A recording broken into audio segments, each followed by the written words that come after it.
নমস্কার, এসকেআর online YouTube চ্যানেলে তোমাদের প্রত্যেককে স্বাগত। ইতিমধ্যে তোমরা প্রায় প্রত্যেকে জেনে গেছো যে ডব্লিউবিএসএসসির গ্রুপ সি এবং গ্রুপ ডি পরীক্ষার তারিখ ঘোষণা হয়েছে অফিসিয়ালিভাবে। হাতে গোনা আর কয়েকদিন তারপরেই পরীক্ষা। তো অত্যন্ত গুরুত্বপূর্ণ ভিডিও। প্রথমে আমি তোমাদের জানাবো, এই বছর 16 লক্ষ প্রার্থী এখানে অ্যাপ্লাই করেছে এই বছর। এবং বলে রাখি, এখানে কিন্তু এই বছর প্রচুর প্রার্থীর অ্যাপ্লিকেশন বাতিল হয়ে গেছে, তারা কিন্তু অ্যাডমিট ডাউনলোড করতে পারবে না। তো কারা কারা অ্যাডমিট ডাউনলোড করতে পারবে ভিডিওটা সম্পূর্ণ দেখো, এবং কাদের অ্যাপ্লিকেশন সাকসেসফুলিভাবে সাবমিট হয়েছে সেটা তোমরা কি করে দেখবে, এবং যাদের ক্যান্ডিডেট আইডি বা পাসওয়ার্ড ভুলে গেছে তারা সেই নাম্বারগুলো কি করে পাবে, কেননা অ্যাডমিট ডাউনলোডের জন্য সেই নাম্বারগুলো অত্যন্ত জরুরি। তো ভিডিওটি দেখো, প্রত্যেকটা বিষয় ক্লিয়ার করে দেবো। অত্যন্ত গুরুত্বপূর্ণ নিয়োগ, সেক্ষেত্রে এই বিষয়গুলো তোমাদের জানা অত্যন্ত জরুরি, যেহেতু পরীক্ষা বেশি একটা রেডি নেই। পরীক্ষার তারিখ দেখে নিচ্ছি, ইতিমধ্যে আশা করি কম বেশি প্রত্যেকেই জানো। তো আরও একবার আমি তোমাদের পরীক্ষার তারিখগুলো জানিয়ে দিচ্ছি। দেখো, ক্লার্ক অর্থাৎ গ্রুপ সি, যে সকল প্রার্থী গ্রুপ সিতে অ্যাপ্লাই করেছো, গ্রুপ সি অর্থাৎ ক্লার্ক পদের পরীক্ষা মার্চের 1 তারিখ। মার্চের 1 তারিখ হচ্ছে ক্লার্ক অর্থাৎ গ্রুপ সিতে পরীক্ষা। যারা গ্রুপ সিতে অ্যাপ্লাই করেছো, এই 1 তারিখে মার্চে তোমাদের পরীক্ষা থাকবে। 12টার সময় থেকে পরীক্ষা স্টার্টিং হবে। এবং গ্রুপ ডিতে পরীক্ষা থাকছে মার্চের 8 তারিখ। মার্চ মাসের 8 তারিখে থাকবে গ্রুপ ডির পরীক্ষা। তো আশা করি বুঝতে পারলে। এবং পরীক্ষার ভেন্যু কী আছে, পরীক্ষার সেন্টার কোথায় পড়েছে, প্রত্যেকটা বিষয় জানতে পারবে যখন তোমরা এডমিটটি ডাউনলোড করতে পারবে। এডমিট ডাউনলোড করার পরেই তোমরা জানতে পারবে পরীক্ষার সিটি অর্থাৎ সেন্টার এবং রিপোর্টিং টাইম, প্রত্যেকটা বিষয় তোমরা জানতে পারবে। এবং এডমিট কবে থেকে পাবে সেটাও ভিডিওতে জানাবো, কি করে ডাউনলোড করবে সেটাও তোমরা জানতে পারবে ভিডিওতে। এবং এই বছরের জন্য নতুন সিলেবাস, তোমরা প্রত্যেকেই জানো যে 2026-এ যে পরীক্ষাটা দিচ্ছ এটা কিন্তু নতুন সিলেবাস। যারা এখনও জানো না, ভিডিওটি দেখো। সিলেবাস সম্পর্কিত তোমরা তথ্য এই ভিডিওতে পারবে, কোন কোন বিষয়গুলো তোমাদের পড়তে হবে, কোন চ্যাপ্টারগুলো পড়তে হবে। পুরোপুরি অফিসিয়ালভাবে যেটা পাবলিশ হয়েছে সেটাই আমি তোমাদের ভিডিওতে তুলে ধরবো। তো ভিডিওটি সম্পূর্ণ দেখো। এই মুহূর্তে দেখে নিচ্ছি অ্যাপ্লিকেশন স্ট্যাটাস কী করে চেক করবে। যাদের আইডি পাসওয়ার্ড ভুলে গেছো তাদের জন্য কি কি করণীয় আছে প্রত্যেকটা বিষয় দেখে নিচ্ছি। তো প্রথমত তোমাদের ডব্লিউবিএসএসসির অফিসিয়াল সাইট ভিজিট করতে হবে। লিঙ্ক তোমরা ভিডিওর নিচে পাবে। যদি কারো কোনো সমস্যা হয় অবশ্যই তোমরা কমেন্টে জানাবে। তো দেখতে থাকো। তো অফিসিয়াল সাইট ভিজিট করার পরেই তোমরা একদম নিচে চলে আসবে। নিচে দেখতে পারবে লগইন এবং রেজিস্টার। তো তোমাদের সিম্পলি লগইনে ক্লিক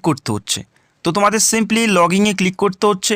লগইনে ক্লিক করার পরে এই ধরনের একটি পপ আপ নোটিফিকেশান তোমরা দেখতে পারবে। এখানে ওকে করে দেবে। ওকে করার সাথে সাথে এখানে প্রত্যেকটা রিক্রুটমেন্টের ডিটেলসগুলো চলে আসবে। তারপরে তোমাদের ফার্স্ট এসএলএসটি এনটিএস অর্থাৎ নন টিচিং স্টাফ, এখানে কিন্তু তোমাদের ক্লিক করতে হবে। ফার্স্ট এসএলএসটি এনটিএসে ক্লিক করতে হবে। ক্লিক করার সাথে সাথে লগইন পেজ ওপেন হবে। এই পেজটা তোমরা দেখে নাও, যেখানে তোমাদের আইডি, পাসওয়ার্ড এবং ফোন নাম্বারটি এন্টার করতে হবে। তো প্রচুর প্রার্থী এমন আছে যাদের আইডি নাম্বার কিন্তু জানে না বা পাসওয়ার্ড জানে না। তো আইডি নাম্বার কি করে বের করবে, এই নাম্বারটি ভবিষ্যতে কিন্তু অনেক প্রয়োজন। তো যাদের জানা আছে তারা সিম্পলি এখানে লগইন করে নেবে, আইডি নাম্বার দেবে, ফোন নাম্বার দেবে, এবং তারপরে যে পাসওয়ার্ডটা ক্রিয়েট করেছো সেই পাসওয়ার্ডটা তোমাদের সঠিকভাবে এন্টার করতে হবে। যাদের জানা আছে তারা এন্টার করে সহজেই তোমাদের অ্যাপ্লিকেশন স্ট্যাটাসটি চেক করে নিতে পারবে। এবং যাদের আইডি নাম্বার ভুলে গেছে তারা আইডি নাম্বার কি করে বের করবে, বা যদি আইডি নাম্বার মনে আছে তবে পাসওয়ার্ড ভুলে গেছে, অথবা আইডি পাসওয়ার্ড দুটোই ভুলে গেছে, সেক্ষেত্রে করণীয় কী। তো যারা আইডি নাম্বার, যেটা ক্যান্ডিডেট আইডি, সেই নাম্বারটি যারা ভুলে গেছে তাদের ক্ষেত্রে দেখো ফরগেট ক্যান্ডিডেট আইডি তোমরা দেখতে পাচ্ছ একদম নিচে। যারা ক্যান্ডিডেট আইডি ভুলে গেছে তারা ফরগেট ক্যান্ডিডেট আইডিতে ক্লিক করবে।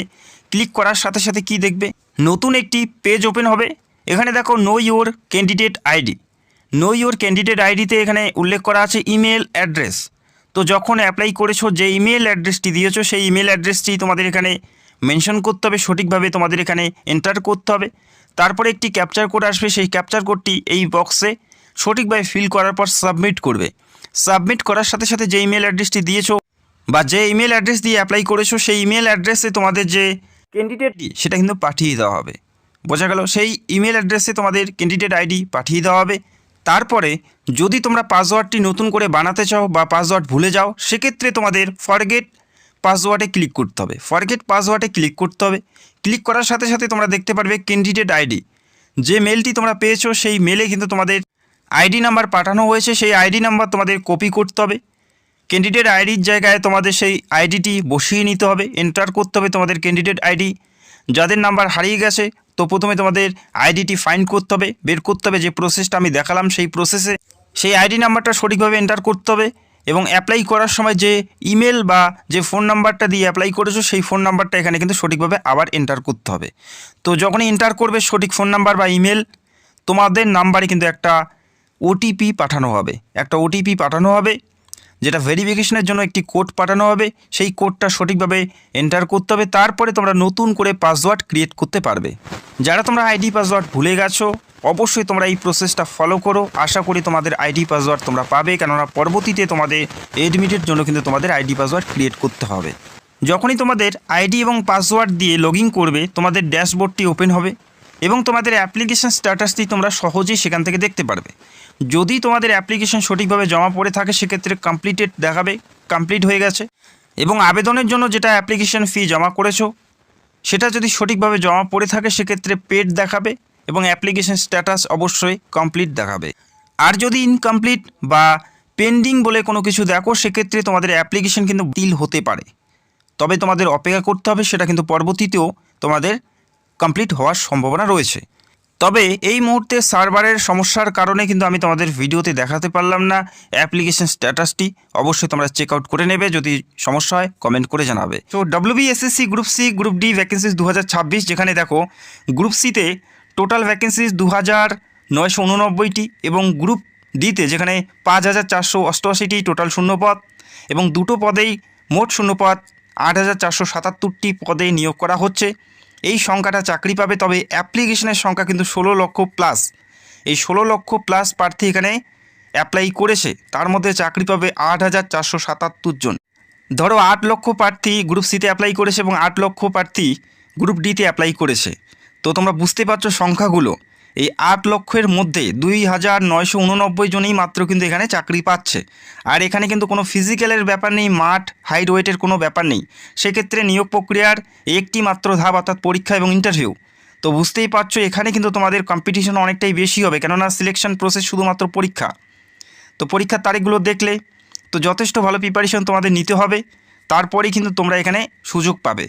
আর অ্যাডমিট ডাউনলোড করতে পারবে ধরে রাখো 20 ফেব্রুয়ারির পর থেকে। ফেব্রুয়ারি মাসের 20 তারিখের পর থেকে তোমরা অ্যাডমিট ডাউনলোড করতে পারবে WBSSCর অফিসিয়াল সাইট থেকে।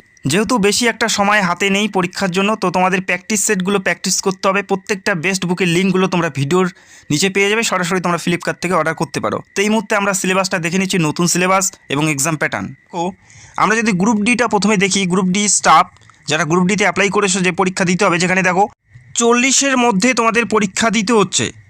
এর আগের যে প্যাটার্ন ছিল সেখানে 45-এর মধ্যে পরীক্ষা ছিল। এর আগের নিয়োগে আমরা দেখেছিলাম 45-এর মধ্যে পরীক্ষা, তবে এই বছরের ক্ষেত্রে 40-এর মধ্যে পরীক্ষা দিতে হচ্ছে। 45 নাম্বার কিন্তু থাকছে না, 40-এর মধ্যে তোমাদের পরীক্ষা থাকবে গ্রুপ ডিতে। 40-এর মধ্যে, আবার জানাচ্ছি 40-এর মধ্যে পরীক্ষা থাকবে। ওল্ড প্যাটার্ন কিন্তু ছিল 45, তবে এই বছর তোমরা দেখতে পারবে 40-এর মধ্যে পরীক্ষা দিতে হবে। এবং দেখো যেখানে জেনারেল অ্যাওয়ারনেস থেকে 20টি প্রশ্ন 20 নাম্বার এবং প্রত্যেকটা বিষয়ের চ্যাপ্টারগুলো বা অধ্যায়গুলো খুব ভালোভাবে কিন্তু এখানে উল্লেখ করে দিয়েছে। প্রিপারেশন নেওয়ার জন্য আরও কিন্তু তোমাদের সহজ হবে। যেমন ইন্ডিয়ান হিস্ট্রি এবং জিওগ্রাফি, এখান থেকে তোমাদের প্রশ্ন দেওয়া হবে, ভারতের ইতিহাস এবং ভূগোল। এবং এরপরে রয়েছে এলিমেন্টারি নলেজ ইন্ডিয়ান কনস্টিটিউশন, অর্থাৎ ভারতের সংবিধানের উপর তোমাদের নলেজ, ভারতের সংবিধান তোমাদের পড়তে হবে। পাশাপাশি দেখো এখানে বলা আছে knowledge about the traditional and culture of West Bengal, পশ্চিমবঙ্গের কালচার এবং ট্র্যাডিশনালের উপর তোমরা প্রশ্ন পাবে, এটা কিন্তু উল্লেখ করা আছে। এরপরে দেখো কারেন্ট অ্যাফেয়ার্স যদি দেখি, এখানে বলা আছে sport recent achievement in the field of sport in India, ক্রীড়া জগতে ভারতের সাম্প্রতিক কী কী অ্যাচিভমেন্ট করেছে সেই সমস্ত প্রশ্নগুলো তোমাদের দেওয়া হবে। সেটা অলিম্পিক হতে পারে, ক্রিকেট হতে পারে বা ফুটবল হতে পারে, বিভিন্ন প্রশ্নগুলো কিন্তু তোমাদের এখান থেকে তুলে দেওয়া হবে। তো পুরোপুরি উল্লেখ করা আছে, এর বাইরে কিন্তু প্রশ্ন থাকবে না, বোঝা গেল? এখানে বলা আছে স্পোর্ট ইন ইন্ডিয়া, সেটা অলিম্পিক হতে পারে, ফুটবল হতে পারে, ক্রিকেট হতে পারে। যেমন কিছুদিন আগে উমেন ওয়ার্ল্ড কাপ হয়ে গেল, সেখান থেকে প্রশ্ন দেওয়া হতে পারে। যেমন উমেন ওয়ার্ল্ড কাপে দুর্দান্ত পারফরমেন্স করেছে রিচা ঘোষের বাড়ি পশ্চিমবঙ্গের কোন জেলায়, এই প্রশ্নগুলো আসতে পারে। অবশ্যই কমেন্ট করে জানাবে কোন জেলায়। বর্তমানে WPL চলছে, সেখান থেকেও প্রশ্ন দেওয়া হতে পারে। কিছুদিন পর T20 ওয়ার্ল্ড কাপ রয়েছে মেন, সেখানকারও কিন্তু প্রশ্ন তোমাদের দেওয়া হতে পারে পরীক্ষায়। তো আশা করি তোমরা বুঝতে পারলে এই টপিকগুলো তোমাদের ফলো করতে হবে, এর বাইরে কোনো প্রশ্ন হবে না, এর বাইরে গাদা পড়ে কিন্তু লাভ হবে না। এখানে পরিষ্কার চ্যাপ্টারগুলো উল্লেখ করা আছে, সেই চ্যাপ্টার ওয়াইজ তোমাদের পড়তে হবে। এরপরে কম্পিউটারের বেসিক প্রশ্নগুলো তোমাদের দেওয়া হবে। কম্পিউটারের বেসিক প্রশ্ন কিন্তু এখানে থাকছে, হার্ড লেভেলের প্রশ্ন থাকবে না, বেসিক লেভেলের প্রশ্ন দেখতে পারবে কম্পিউটারের। এরপরে রিজনিং থেকে যেগুলো প্রশ্ন দেওয়া হবে, দেখো সিরিজ অ্যান্ড সিকুয়েন্স থেকে প্রশ্ন দেওয়া হবে, classification of word in group out of 4, যেখানে 4টা করে অপশান দেওয়া হবে, সেখান থেকে উত্তর বেছে নিতে হবে। এরপরে দেখো, এরপরে ট্রু অ্যান্ড ফলস থাকছে, এরপরে থাকছে ম্যাচিং, এরপরে ম্যাচিং থাকবে এবং ব্লাড রিলেশন। এই কয়টি টপিকের মধ্যেই তোমাদের রিজনিং দেওয়া হবে, এর বাইরে কোনো রিজনিং দেওয়া হচ্ছে না, বোঝা গেল? তো ভালো করে সিলেবাসটি দেখে তারপরে প্রিপারেশন করবে। এরপরে দেখো পাটিগণিত থেকে এভারেজ থেকে তোমাদের ম্যাথ দেওয়া হবে, অঙ্ক দেওয়া হবে, পার্সেন্টেজ, এলসিএম এসসিএম অর্থাৎ লসাগু এবং গসাগু, যেটা খুব সহজ দেওয়া হবে, এখানে বলাই আছে ইজি প্রবলেম। এরপরে রেশিও অ্যান্ড প্রপারেশন, এরপরে সিম্পল ইন্টারেস্ট, এই বিষয়ের উপর তোমাদের প্রশ্ন থাকবে। আর পরীক্ষা যেহেতু ক্লাস 8 লেভেলের, সেক্ষেত্রে 8 স্ট্যান্ডার্ডের প্রশ্ন তোমাদের এখানে দেওয়া হবে, বোঝা গেল?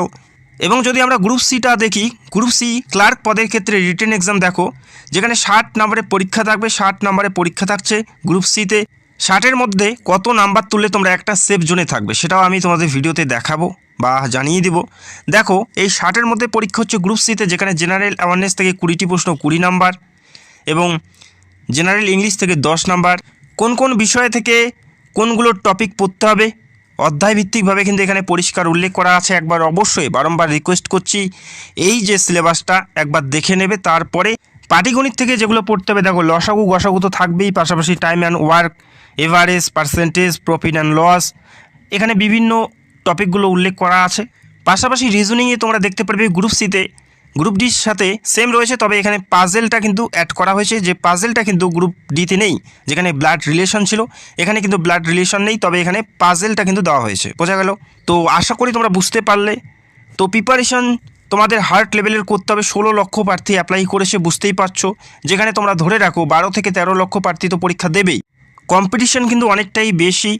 আগের যে নিয়োগগুলো হয়েছে সেখানেও কিন্তু আমরা যদি দেখি, ডেটাগুলো চেক করি, সেখানেও কিন্তু কম্পিটিশন অনেকটাই হার্ড ছিল এবং কাটআপও কিন্তু অনেক বেশি গেছিলো বিগত নিয়োগগুলোতেও। তো আশা করি বুঝতে পারলে একটা গুরুত্বপূর্ণ নিয়োগ। তো পরীক্ষা যেহেতু বেশি দেরি নেই, তোমাদের যথেষ্ট ভালো প্রিপারেশন নিতে হবে। এবং তোমাদের আমি প্রথমে বলেছিলাম যে তোমাদের টার্গেট নাম্বার কত থাকতে হবে বা কত নাম্বার থাকলে তোমরা সেফ জোনে থাকবে। তো তোমাদের জানিয়ে রাখি, তোমাদের টার্গেট অবশ্যই তোমাদের গ্রুপ সিতে 50+ স্কোর তোমাদের করার একটা টার্গেট রাখতে হবে। গ্রুপ সিতে 50+ স্কোর তোমাদের করতে হবে বা টার্গেট রাখতে হবে, এবং গ্রুপ ডিতে 35 অবশ্যই তোমাদের টার্গেট রাখতেই হবে।